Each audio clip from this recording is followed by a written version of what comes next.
partir de agora, um treinador que faz história no futebol árabe. A partir de agora, um treinador que deixou muitas saudades aqui no Esporte Clube Corinthians Paulista. Direto e reto a...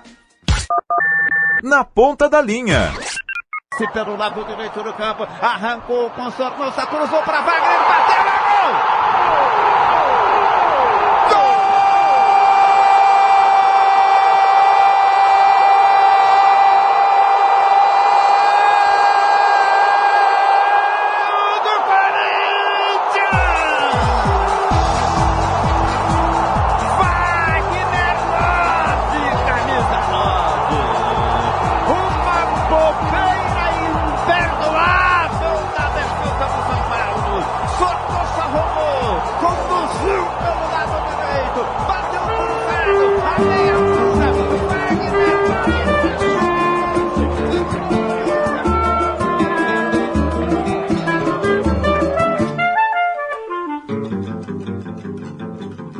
Agora vamos ligar São Paulo à Arábia. Saudades dele. Te dou uma boa tarde especial aqui a Fábio Carilli. Grande Fábio, seja bem-vindo. Boa tarde para você aí, né, Fábio? Boa tarde, Eli. É prazer estar falando com você, né? Aqui de São Paulo, direto para Jeddah, aqui na Arábia Saudita. Espero aí bater um bate-papo bem legal com vocês aí.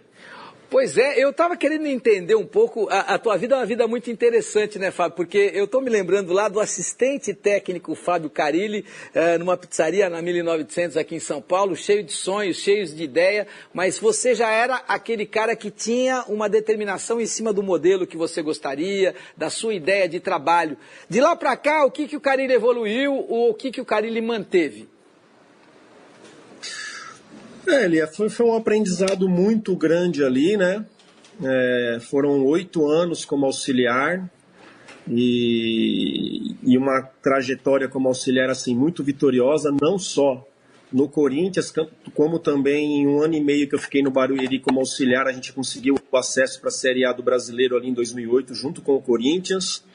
Aí, em janeiro, recebo o convite, né, de ir para o Corinthians. Ali fico 8 anos, trabalho com profissionais excelentes, profissionais vitoriosos, né, onde eu aprendi muito, onde esses profissionais respeitaram muito a forma do Corinthians jogar, o DNA do Corinthians, e em cima desse DNA, cada um colocando um pouquinho as suas ideias, os seus detalhes, para que se tornasse mais forte. Foram 8 títulos como auxiliar.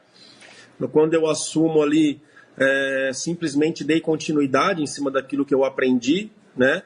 Foi um primeiro ano assim maravilhoso. Então, sou muito grato mesmo a tudo que aconteceu no Corinthians, o profissional que me tornei, aos profissionais que me ensinaram e me deram liberdade de opinar quando eu queria opinar. Então, foi muito importante, um crescimento profissional maravilhoso. Eu costumo dizer que é uma faculdade que não tem, né? Não existe uma faculdade para você aprender ali na pressão, aprender nas horas de vitória, nas horas de derrota. 8 anos ali é onde realmente eu me formei. E é interessante porque você coloca um ponto que eu acho determinante, que é a pressão. O treinador tem que ter qualidade para absorver essa pressão e ela é inerente ao tamanho. De acordo com o tamanho do time que ele comanda, a pressão sempre será maior e o treinador tem que ter qualidade para absorver essa pressão. Aqui no Brasil nós estamos vivendo um momento muito interessante, porque eu costumo dizer que nem tudo que reluz é ouro. Então, quando houve a moda da chegada dos treinadores estrangeiros, eu sempre disse, eu nunca pauto o meu comentário pela nacionalidade do treinador. Eu pauto pelo trabalho. Agora tem um detalhe, para mim ele vai ter que ter o resultado como fiel da balança, porque da mesma maneira que os treinadores que aqui estão são cobrados pelo resultado, aqueles que estão chegando de fora têm que ser cobrados também pelo resultado, e o resultado é senhor da razão. Nós estamos vivendo um momento interessante. Até então, o Wagner Mancini era o único brasileiro comandando uma das 4 grandes de São Paulo. Olha que coisa interessante. E na equipe do São Paulo, sim, Crespo faz uma campanha impressionante. O que é que você analisa de tudo isso, Fábio? Eu analiso assim que tem profissionais, ótimos profissionais, tanto no Brasil como fora, isso é claro. Eu penso que a a questão do elenco favorece muito. Isso veio muito depois do que aconteceu com o Jorge Jesus, que é um excelente técnico, que é um cara que eu fiz amizade aqui na Arábia Saudita em 2018, né, que não tem o que discutir do profissional Jorge Jesus, e que pegou um timaço, né? Junto com o Jorge Jesus chegou Rafinha, chegou Felipe Luiz, chegou Gerson e chegou o zagueiro, que foi para o Arsenal. Esqueci o nome dele agora. Enfim, 40%, né? Tirando o goleiro, Pablo, 40% Pablo Mari, né? O Pablo Mari, Isso. Né? Aonde já tinha um ataque poderoso, né? Com Gabigol, Bruno Henrique, Arrascaeta, Everton, Diego, enfim, né? Opções para mexer. E com a chegada do Jorge Jesus, que é um excelente técnico, e repetindo, uma pessoa que eu respeito, que eu aprendi bastante aqui na Arábia. Em São Paulo tivemos a oportunidade de sairmos lá para um jantar e conversar bastante. Também é muita questão do que você tem na mão, né? Então, a gente vê o Sampaoli fez um ótimo trabalho no Santos, o Atlético Mineiro com ele ali, numa época de pandemia, conseguiu contratar 12, 13 jogadores, né? Acho que foi a equipe que mais contratou na temporada passada na mão do Sampaoli. Então, tem bons sinais aí, mas o que os dirigentes, assim, torcedor tem que entender que o bom trabalho necessita de um bom elenco também. Não, eu concordo plenamente com você. Agora, tem uma coisa que é a seguinte, queria até entender, porque você faz parte daqueles treinadores que eu contrato para o meu time. Porque para o meu time, o cara tem que saber jogar pelo resultado. Eu acho muito bonito você ter o modelo do Pep Guardiola. Ele patenteou esse modelo, mas o time do Pep Guardiola, seja o Bayern de Munique, seja o Barcelona ou agora o Manchester City, o mínimo que o time dele custa é 10 bilhões de reais. 10 bilhões de reais. Que time pode dar ao treinador 10 bilhões de reais? Só o Manchester City, nem o Real Madrid, nem o Barcelona hoje podem. Então, eu entendo o seguinte, é lindo você ter o livro do Pep Guardiola debaixo do braço, mas o resultado não vai vir, né, Fábio? Perfeito a sua colocação. O Manchester City está bem próximo do título e você pode ter certeza que para a próxima temporada vai reforçar mais ainda, né? Economicamente, nosso país tem muitos problemas. Gosto de falar de 2015 ali, onde eu era auxiliar do Tite. A gente termina campeão brasileiro e o time jogando muito bem, com uma expectativa muito grande da Libertadores em 16. Chegou janeiro, perdemos 6 jogadores assim na pré-temporada, né? Foi Renato, foi Jadson, foi Love, foi Malcom, foi Gil e foi Ralf. Pô, desmontou o time e você tem que recomeçar outra vez em cima de pressão, né? Mas infelizmente o nosso futebol, ainda mais com essa pandemia aqui, com essa pandemia que está acontecendo, vai um tempo maior aí. Espero que o país economicamente se recupere e com isso também o futebol vai se recuperar, os clubes vão estar com uma base melhor, com uma estrutura melhor financeiramente dizendo, né? Para que a gente consiga manter mais os nossos jogadores e também consiga manter um elenco por mais tempo. Ô Fábio, por falar em pandemia, você já tomou vacina? Tomei. A gente tomou a vacina aqui, foi dado no clube lá, não só para a comissão, mas para todos os funcionários, jogadores, familiares. E agora, no final de maio, eu já vou tomar a segunda dose. Então, provavelmente viajarei em junho de férias, já com as 2 doses tomadas aqui no mundo árabe. Aliás, você volta de férias em junho, as janelas também se abrem em julho. Seu contrato termina em junho, mas o passarinho me contou que o Al Ittihad quer renovar o seu contrato. Você o que é que pensa, Fábio? Porque é claro que o Fábio de hoje é um Fábio muito diferente daquele que era assistente do Corinthians. Financeiramente a vida muda completa e totalmente, e é importante que ela mude. Mas existe esse distanciamento, por uma palavra que está muito em moda nesse momento, esse distanciamento do futebol brasileiro. Como é que está a tua cabeça, como é que está a tua ideia a respeito daquilo que vai acontecer com a sua vida a partir do dia 1º de julho? Então, meu contrato é até junho e o clube aqui tem até 30 de abril para exercer a preferência da minha continuidade. Está muito perto disso, já tive 2 reuniões e eles estão para entrar em contato com o meu empresário até dia 30 aí para exercer essa preferência. O trabalho aqui está sendo muito valorizado, porque é uma equipe que nos últimos 10 anos não figurou entre os 3 primeiros. É uma equipe que nos últimos 3 anos brigou até a última rodada para não cair. né? Então esse ano aí o clube que conseguiu contratar poucos jogadores e com muito trabalho meu da comissão junto com os atletas, estamos em terceiro a 2 pontos dos líderes, né? Shabab e Hilal com 48 e a gente com 46, com a vaga assim muito adiantada para Champions, já conquistada já. Em 4 jogos precisamos de uma vitória para já ter garantido a vaga na Champions, que é um campeonato que o clube também faz tempo que não disputa.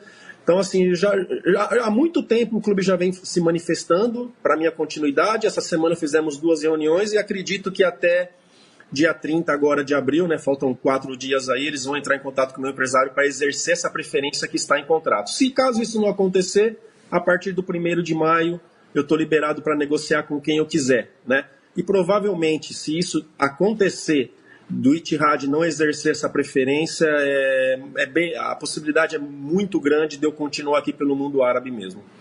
Você então está interessado em manter-se aí pelo mundo árabe, ou pelos Emirados, ou pela Arábia Saudita. Você, por exemplo, não se imagina comandando o Santos? O Santos perdeu seu treinador ontem. Você não se imagina, a partir de 1º de maio ou de junho, comandando o Santos Futebol Clube, uma grande equipe do futebol brasileiro, o Fábio? Imagino sim, eu só falo assim da possibilidade grande de ficar aqui porque as coisas reais que surgiram, as sondagens, foi aqui desse mundo árabe, né? Teve algumas coisas do Brasil algum tempo atrás, alguns meses atrás, aí sempre procuram meu procurador, meu contrato estava em vigência aqui, o clube me dando todo o respaldo, tem indo muito bem no campeonato, a gente preferiu não ouvir, não dar continuidade a algumas conversas, né? Mas até 30 de abril a preferência é toda deles, a gente não tem o que fazer. 1º de maio, não exerceram essa preferência, estou aberto para falar e claro que penso em voltar para o Brasil sim, em algum momento, mas hoje não tem nada real para uma possível volta para o Brasil. É bom que você coloque assim claramente, porque, ou seja, a prioridade é do Al Ittihad até o dia 30 de abril, ou seja, a gente tem mais alguns dias aí para que o time possa exercer essa prioridade. Se ele exerce essa prioridade, já está no contrato o valor que o contrato seria renovado, ou seja, não tem negociação, já está escrito, é exercer a prioridade por este valor, ou Fábio? Sim, já tudo especificado desde o começo, não tenho o que conversar, não tenho o que falar.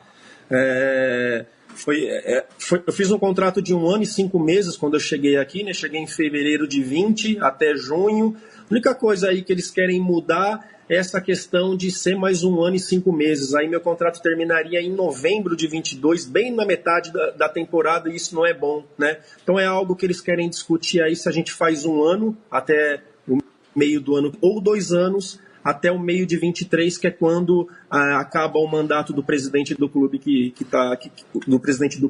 está hoje aqui. A tendência natural é você renovar por 2 anos, né, e terminar com o mandato do presidente. Tenho essa expectativa, até porque o time não ganha há bastante tempo, o time está na 3ª colocação a 2 pontos dos líderes, né, algo que também não acontecia há muito. E eu queria que você me contasse um pouquinho dos brasileiros que atuam por aí. Eu lembro do Romarinho, do Marcelo Groi, que estão com você aí. Como é que estão os brasileiros que atuam no seu time aí, Fábio? Antes de falar deles, esse ano aconteceu algumas coisas assim importantes, né? A gente fazia 9 anos que o clube não ganhava do Al Ahly, que é um dos grandes aqui, é da cidade de Jeddah também. 9 anos, ganhamos de 2-0 e depois empatamos no segundo turno 1-1. Fazia 5 anos que não ganhava do Hilal, empatamos 1-1 lá na casa do Hilal e ganhamos de 2-0 aqui. Então criou-se uma expectativa, assim, o torcedor voltou a aparecer, né? O torcedor do Ittihad estava um pouquinho escondido e é uma torcida aqui muito forte, é o time que tem maior torcida aqui na Arábia Saudita. Só para você ter uma ideia, eu fiz um jogo com torcida aqui, que foi na temporada passada, antes da pandemia, foi contra o Shabab, o time ali na zona de rebaixamento, ou muito perto da zona de rebaixamento, deu 28 mil pessoas no estádio, né? Então, falando com o Tcheco, que é ídolo aqui, e vendo a história do clube, se o time estiver bem como está hoje, não joga para menos de 40, né, se o estádio realmente está liberado para a torcida. Dos brasileiros, está o Marcelo Groi jogando muito bem, é um ídolo aqui hoje. Está o Romarinho, que não precisa de se dizer, está completando 7 anos de mundo árabe agora. se eu não me engano, está com 18 gols na temporada. Está muito bem, um respeito enorme ele conquistou aqui pelo seu trabalho e pelo seu futebol aqui no mundo árabe. E também está o Bruno Henrique, né, o volante do Palmeiras, que era do Palmeiras, que veio, fez 8, 10 jogos mais ou menos, e infelizmente teve uma fratura por estresse, né, no quinto metatarso ali, voltou para o Brasil para operar e para recuperar, e provavelmente essa semana aqui ele volte, já pronto para treinar e nos ajudar aí nas 4 rodadas que faltam para terminar o campeonato. Como é que está a tua vida aí no mundo árabe, ô Fábio? Porque sua família é muito ajustada, seus filhos, como é que você fica no mundo árabe, mora num compound? Conta um pouquinho da tua experiência árabe aí. Poxa, ó, aqui é um país muito bom para se viver. Né, falando de agora, eu vejo muitas reclamações de quem trabalhou aqui antes. A cidade que eu moro, Jeddah, fica no Mar Vermelho, 4 milhões e meio de habitantes, encontra-se de tudo, né, mercado, churrascarias aqui, brasileiros comandando. Então se tem uma vida aqui muito tranquila, muito segura, né, não se vê roubo, não se vê nada, você pode sair tranquilo a hora que quiser. A minha família veio toda em outubro, né, passado. A minha filha voltou em novembro para São Paulo. Aí o país fechou aqui desde fevereiro, ela tentando vir para cá, não vem, tá fechado o país, né? Só consegue entrar assim em casos especiais, caso do Bruno Henrique, que tem um contrato e entra. Fora isso, esquece, né? Precisa de uma carta do governo, precisa de um monte de coisa por conta da pandemia. Com isso, o país está muito controlado em relação a isso, mas muito controlado mesmo em relação à pandemia. Poucos casos, poucas mortes, né? Então a gente fica chateado, assim, com saudade, principalmente da filha que não vem, mas olhando por um outro lado, assim, eu reconheço que o trabalho que o rei fez aqui na Arábia Saudita aqui foi fundamental para que ele cuidasse bem do seu povo. Tá me lembrando aqui, quando você fala de rei, o Corinthians teve um rei no seu período, foi interessante, né, que era o André Sanches, e foram 2 passagens muito distintas, a sua primeira com o Andrés e a sua saída depois com o Andrés. Agora que já passou, agora que a coisa já faz parte do passado, o que aconteceu na segunda passagem sua em relação ao Andrés, ô Fábio? Não, eu chego no Corinthians como auxiliar em 2009 e é o Andrés presidente. Né? Ele sai, entra o Mário Gobi, entra o Roberto e ele volta. Isso eu já falei várias vezes. Eu senti uma diferença muito grande ali como técnico de 2017 até fevereiro de 2018, quando o Andrés ganha a eleição, a forma de um trabalhar e o outro trabalhar. Né? Roberto mais na dele, mais tranquilo. O Andrés já é aquela pessoa, daquelas que quer resolver tudo muito rápido, é a sua forma de ser. Né? Ali eu senti assim uma diferença muito grande mesmo. Mas existe um respeito muito grande, infelizmente você falou de pressão aí, e Corinthians é uma pressão sim, vivi muitas pressões ali como auxiliar, principalmente ali naquela época do Tolima, né? Falei algumas coisas assim, e é claro que dentro de uma entrevista você é interpretado de várias formas, tem pessoas que levam para o lado do bem, que levam para o lado da verdade, tem pessoas que pegam trechos das suas frases, das suas falas e com isso montam o que quer. A gente sabe que funciona assim, né? Falando de mim assim, foi um aprendizado muito grande. Pela primeira vez, uma pressão assim, eu como técnico. Falando do ano de 2019, considero um ano bom. Eu sou contra assim, as pessoas que criticam muito o que foi o ano, e eu te falo por quê. O clube não teve condições de contratar e eu sou ciente disso. Porque eu vi o tanto que eles tentaram e não conseguiram brigar com o Flamengo e com outras equipes ou trazer jogadores de fora, que era a intenção, né? E com isso a gente teve muita dificuldade e mesmo assim a gente bateu o campeão paulista. Um pouquinho antes de eu sair, em novembro de 19, a gente chegou a ficar em 4º no Campeonato Brasileiro e chegamos numa semifinal de Sul-Americana, né? Então, em relação a jogar bonito, essas coisas realmente não jogou.